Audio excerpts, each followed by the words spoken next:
Hey everyone, it's Laura with What's It Feel Like. I'm coming to you today to share with you a compilation of some of the people we've interviewed over the last year. We've interviewed several different people talking about several different addictions, from alcohol to heroin to crack cocaine. And I've noticed whenever I've sat down with these people to talk about their addiction, there's a common theme, which is the source, the reason why they started doing drugs and sort of the void they were trying to fill or the issue they were trying to deal with. And so I wanted to share some of their stories with you today and a little bit of the background of what brought them to me and what I learned from their stories. So I want to start off first with a young man named Taylor. Now, I had no idea that Taylor was even coming to our studio that day. I was actually interviewing his friend Sky. You may have seen her video on our YouTube channel where she talked about being instantly addicted to heroin just at the age of 15. And when Sky came to the studio, I noticed Taylor was with her. And Taylor came walking in, he had crutches on and he was missing one of his legs. I didn't know what to say to him at first because I wasn't expecting him, and I introduced myself. He said his name was Taylor, and he came because he decided he had wanted to share his story. I said, "What happened?" He said, "Well, I overdosed from heroin just a few months ago and I ended up losing my leg."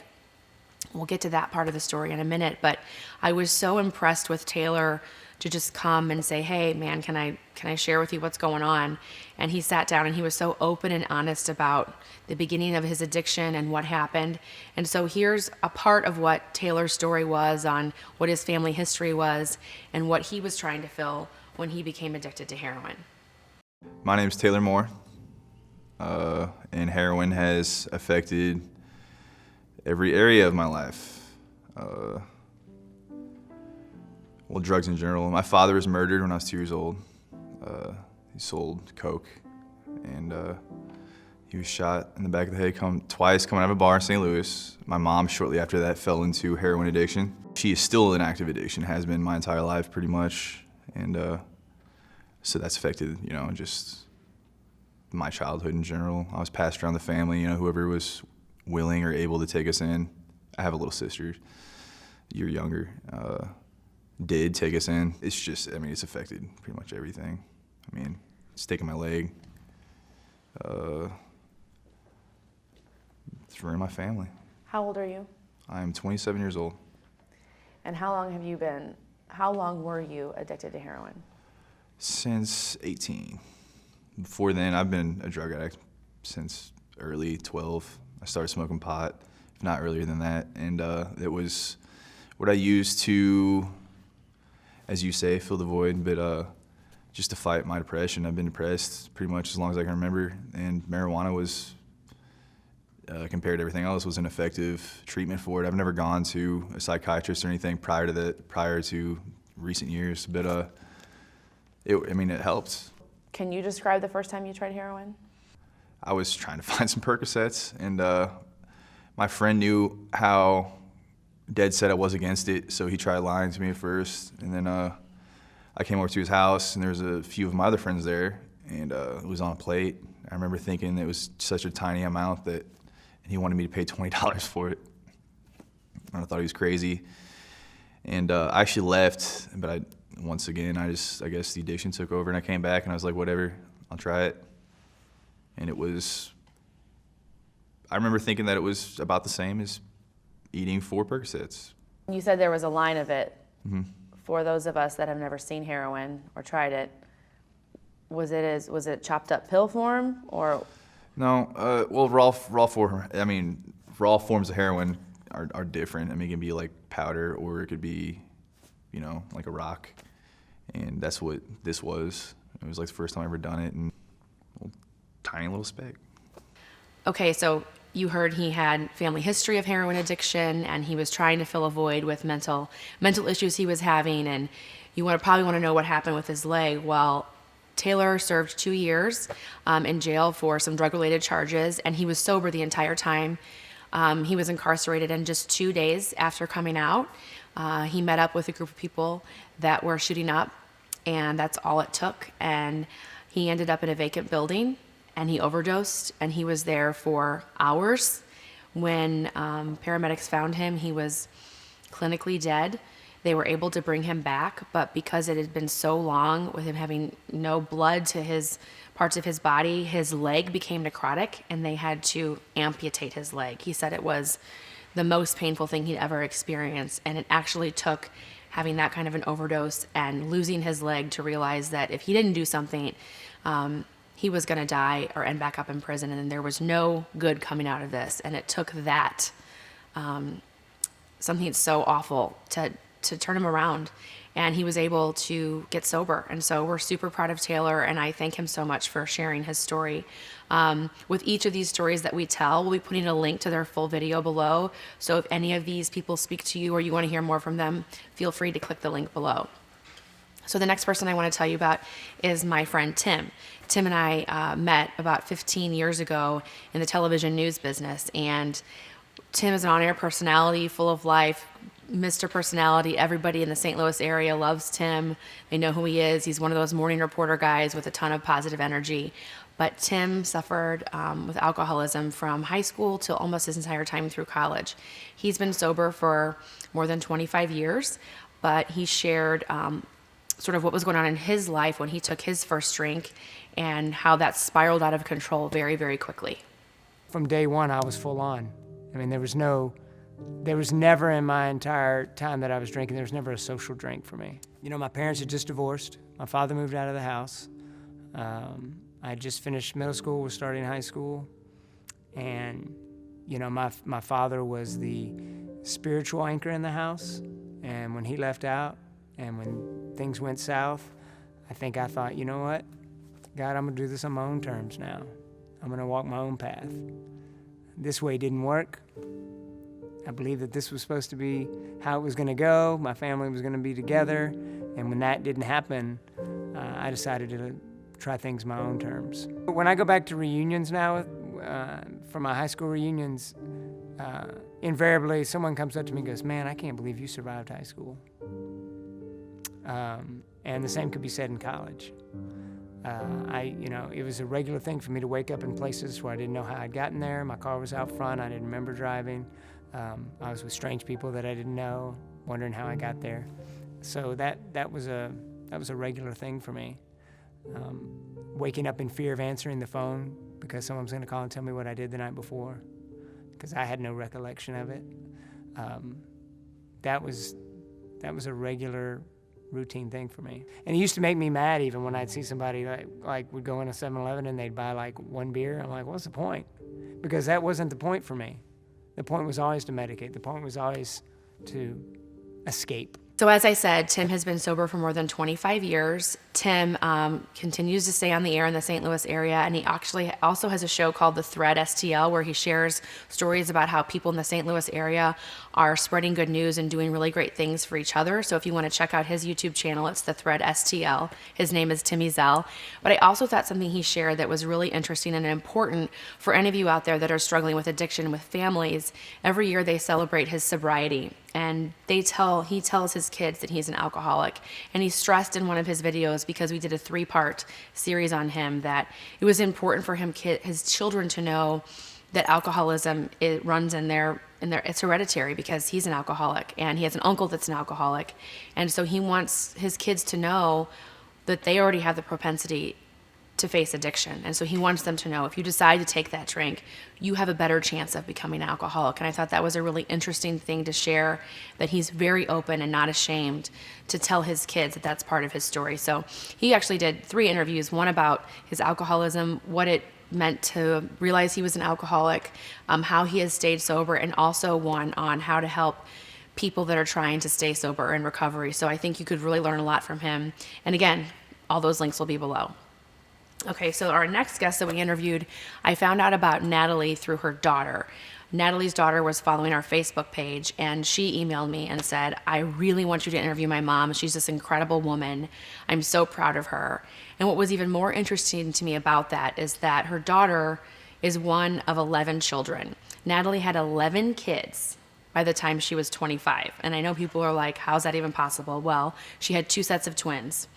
She started early with having babies, but she had 11 kids. And her crack cocaine addiction started in her late 20s. And Natalie explains in this video sort of what sparked that addiction and why it was so hard for her to kick the habit. crack cocaine is a mental high, and basically it's mind over matter. Were you working while you were doing drugs?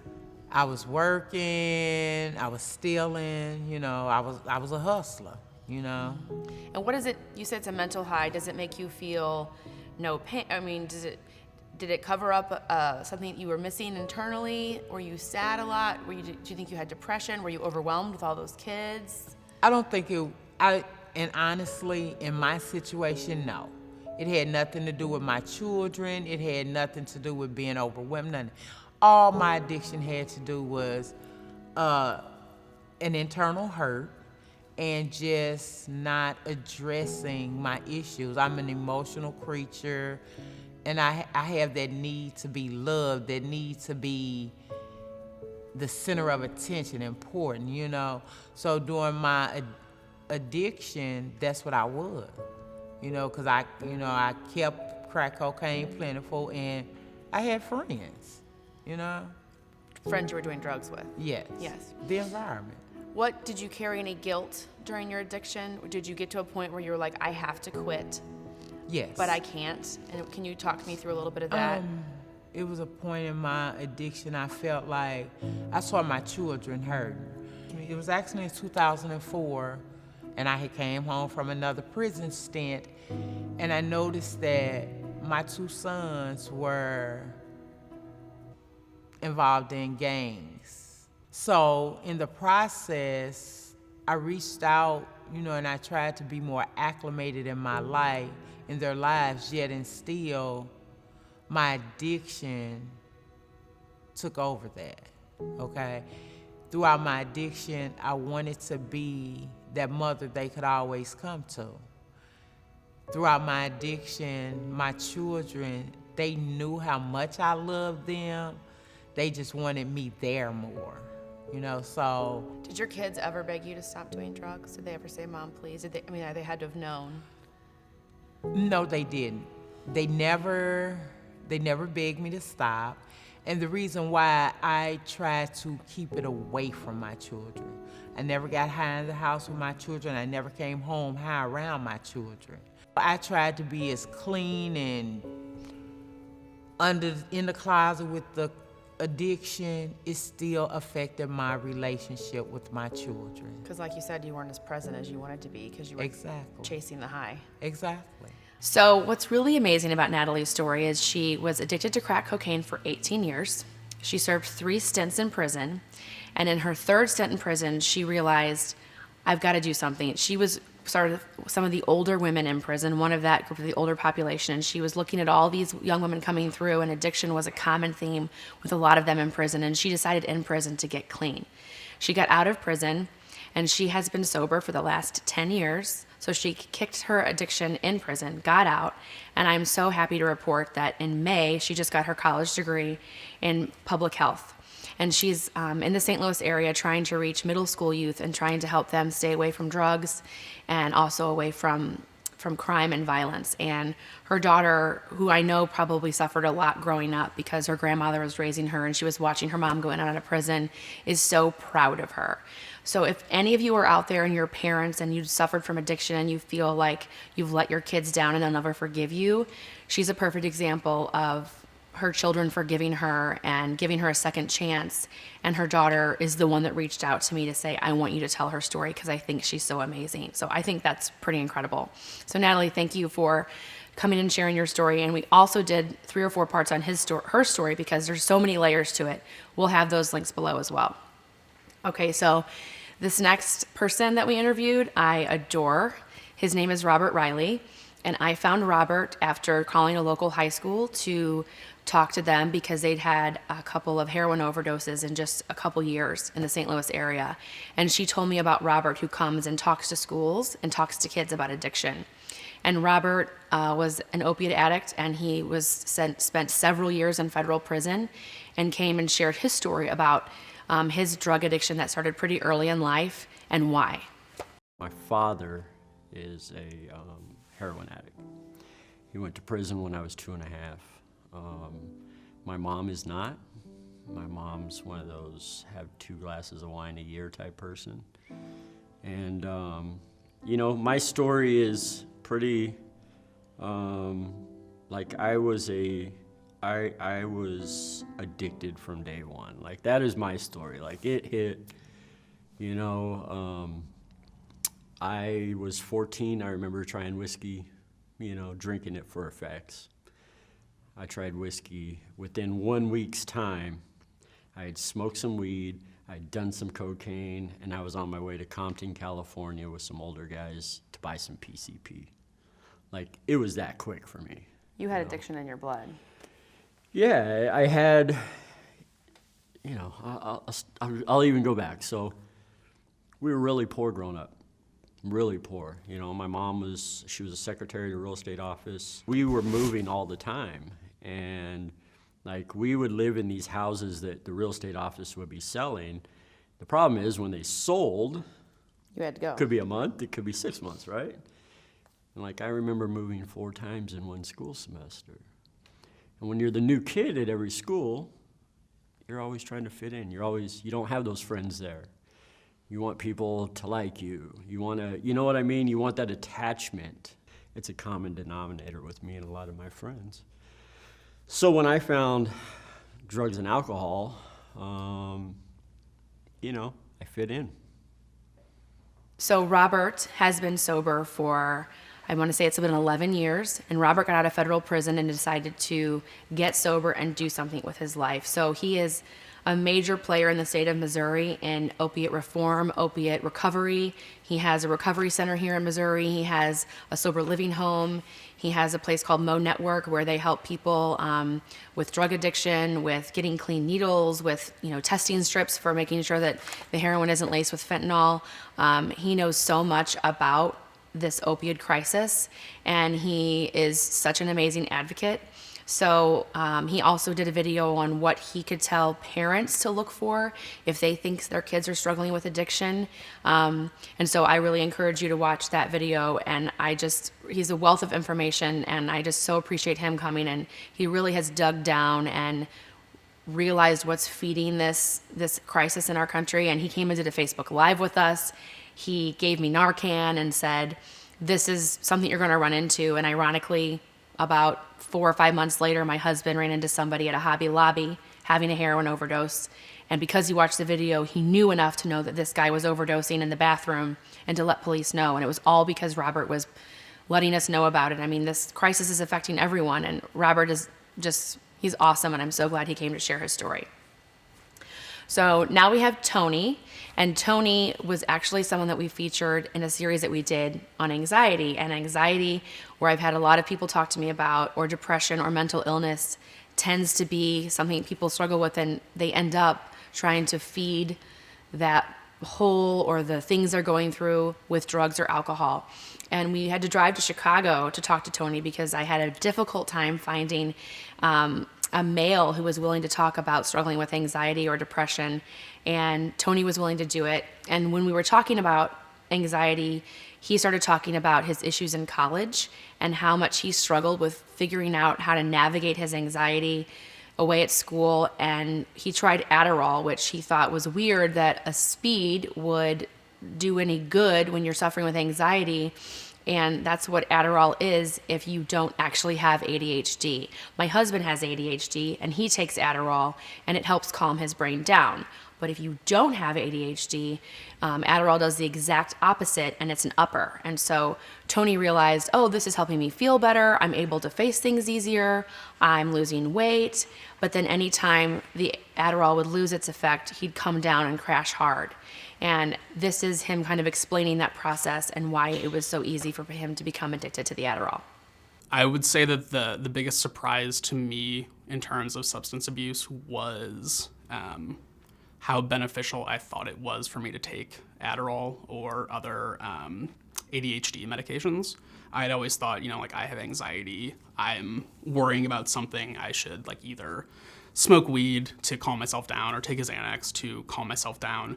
I never thought about the other side of the spectrum in terms of being up and, bringing myself up. And when I first discovered using Adderall for studying, which was the initial reason that I had started experimenting with it. I saw the benefit that I had from being able to stay up all night and cram for a test that I hadn't studied for months before. That turned into, oh, well, I also feel a lot better when I take this, or I presumably feel a lot better. I could go and be social. I would almost have like this sense of euphoria that I never knew could help me in my like state of anxiety. I never thought about going the opposite way in terms of trying to bring myself up rather than just not feel a certain thing.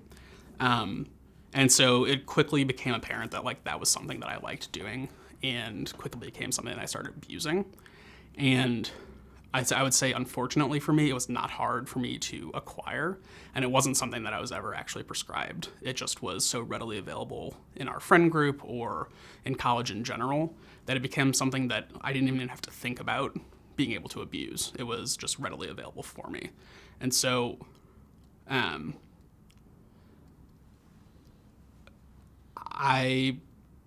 there are points in time where I was probably taking like 2 weeks worth of someone's like high dose of Adderall in the span of like 3 days, and feeling incredible at the time and feeling like there's literally nothing I can't do right now, or like everything's going to be okay. Like all the worries that I've had in life like are not an issue right now because like I could do anything that I wanted to or accomplish anything, to the first day that you're not taking it, a complete sense of panic and anxiety and 100% the opposite feeling.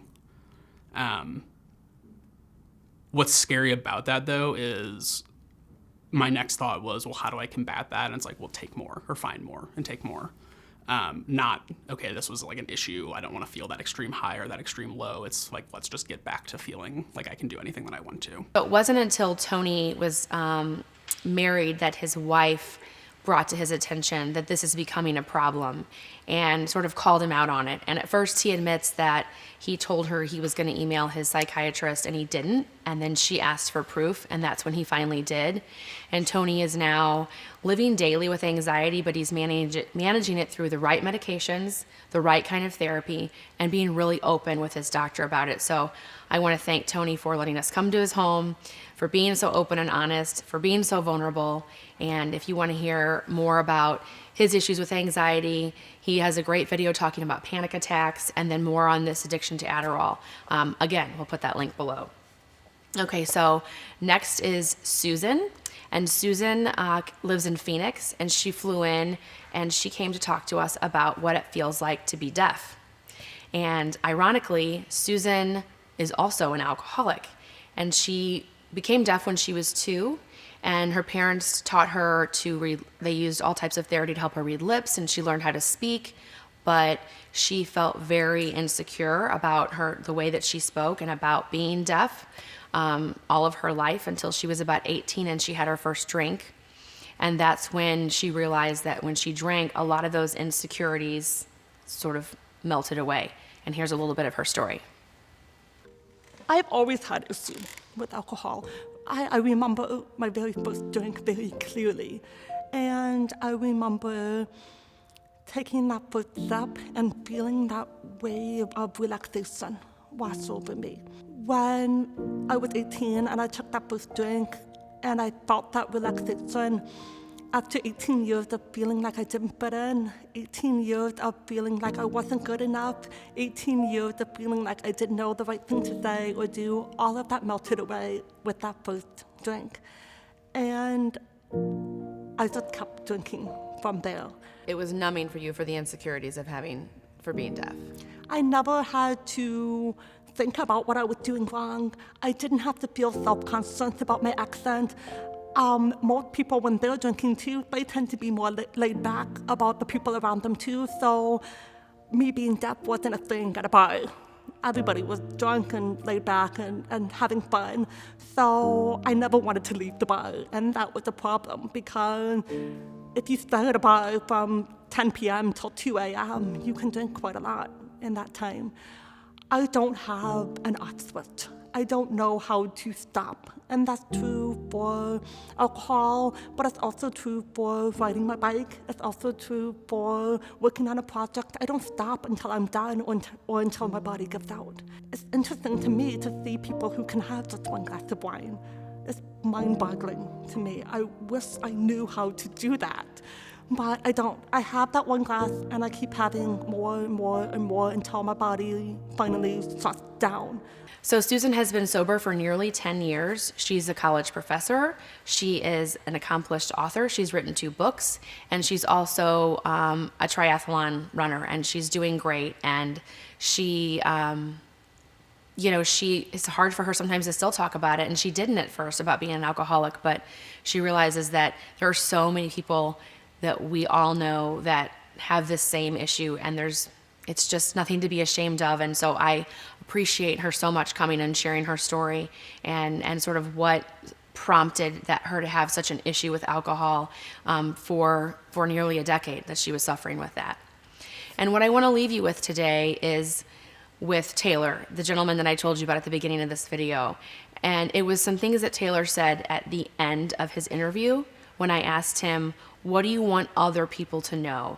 If you're watching this video because you're suffering from addiction and you can't stop the cycle, or if you're watching this video because you want to help somebody or because you're a family member and you love somebody that's suffering, I think he has some really encouraging and honest words about addiction and how to possibly stop the cycle for you.